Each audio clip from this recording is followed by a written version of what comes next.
कभी हॉलीवुड सितारों के लिए हीरे डिजाइन करने वाला शख्स कैसे बन गया भारत के सबसे बड़े बैंक घोटाले का चेहरा।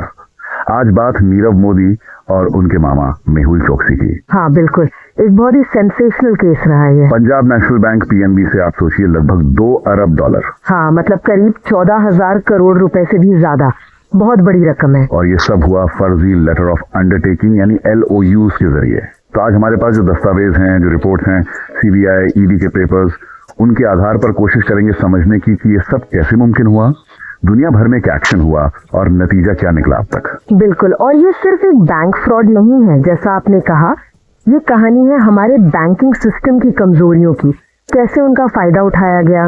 इसमें अंतर्राष्ट्रीय मनी लॉन्ड्रिंग का पूरा जाल है और फिर न्याय की एक बहुत लंबी धीमी दौड़। हमारे पास CBI, ED के चार्जशीट्स हैं, कोर्ट की प्रोसीडिंग्स हैं, जांच रिपोर्टें हैं, काफी कुछ है देखने को। तो शुरू कहां से करें? ये लोज, ये होते क्या है आखिर और कैसे इनका इस्तेमाल हुआ इस घोटाले में? देखिए, आसान भाषा में समझें तो लो एक तरह की बैंक गारंटी है। मतलब PNB जैसी बैंक एक गारंटी देती है कि हाँ, ये कंपनी भरोसेमंद है, आप इसे विदेश में लोन या क्रेडिट दे सकते हैं। अच्छा, तो एक तरह का साख पत्र। हाँ बिल्कुल। अब यहाँ क्या हुआ, 2011 से 2017 के बीच सोचिए 7 साल। 7 साल? हाँ, PNB की मुंबई की ब्रैडी हाउस ब्रांच, वहाँ के कुछ अधिकारी, एक नाम जो बार बार आता है, गोकुलनाथ शेट्टी, उन्होंने नीरव मोदी और मेहुल चोकसी की कंपनियों के लिए 1200 से ज्यादा फर्जी लोन जारी कर दिए। 1200 से ज्यादा? बिना किसी गारंटी के? बिना किसी जरूरी सिक्योरिटी या गारंटी के। और सबसे बड़ी चौंकाने वाली बात, ये सब बैंक के अपने कोर बैंकिंग सिस्टम जिसे CBS कहते हैं, उसमें दर्ज ही नहीं किया गया है। मतलब बैंक के इंटरनल रिकॉर्ड्स में कुछ था ही नहीं। फिर ये हुआ कैसे? यही तो खेल था। देखिए, ट्रांजैक्शन को सीधे स्विफ्ट मैसेजिंग सिस्टम के जरिए विदेशी बैंकों को भेज दिया। स्विफ्ट तो अंतर्राष्ट्रीय फाइनेंशियल मैसेजिंग के लिए इस्तेमाल होता है। हाँ। तो बैंक के अंदर के खाते तो अनजान रहे, उन्हें पता ही नहीं चला, लेकिन इंटरनेशनली मैसेज चला गया, गारंटी पहुंच गए और पैसा स्टेलर डायमंड्स, सोलर एक्सपोर्ट्स, ऐसी कई शेल कंपनियां थी। सिर्फ कागजों पर बनी कंपनियां? बिल्कुल, जिनका असली काम पैसे को यहाँ से वहाँ घुमाना और छुपाना होता है। उनके जरिए पैसा विदेश भेजा गया और ये दिखाता है कि कैसे सिस्टम में लोग मिली भगत करके या लापरवाही से इतना बड़ा नुकसान कर सकते हैं। और कमाल देखिए, सालों तक ऑडिटर्स भी इसे पकड़ नहीं पाए। विश्वसनीय। 7 साल तक ये चलता रहा, फिर ये खुला कैसे एकदम से? ये पर्दाफाश हुआ जनवरी 2018 में, जब मोदी की कंपनियों ने फिर से नए LOUs के लिए अप्लाई किया PNB में। तो ब्रांच में उस वक्त नए अधिकारी थे, उन्होंने कहा भाई नियम के हिसाब से 100% कैश मार्जिन या गारंटी लाओ, जो कभी मांगी ही नहीं गई। कभी नहीं मांगी गई थी। बस वहीं से शक हुआ, जांच शुरू हुई और फिर तो परतें खुलती चली गईं, पूरा घोटाला सामने आ गया। और जैसे ही मामला गर्म हुआ, भनक लगी।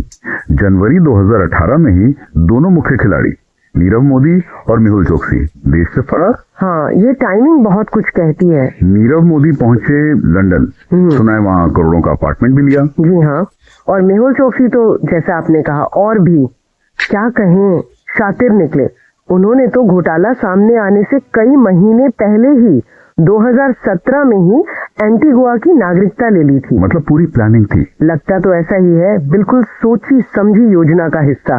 खैर, नीरव मोदी को आखिरकार मार्च 2019 में लंदन में गिरफ्तार कर लिया गया। हाँ, वो तस्वीरें आई थी काफी। बिल्कुल, और ब्रिटेन की अदालतों ने उनके भारत प्रत्यर्पण को मंजूरी भी दे दी है। तो फिर वो अब तक आए क्यों नहीं? मामला एक गोपनीय बाधा, एक तरह की कॉन्फिडेंशियल लीगल अड़चन है, उसकी वजह से अटका हुआ है।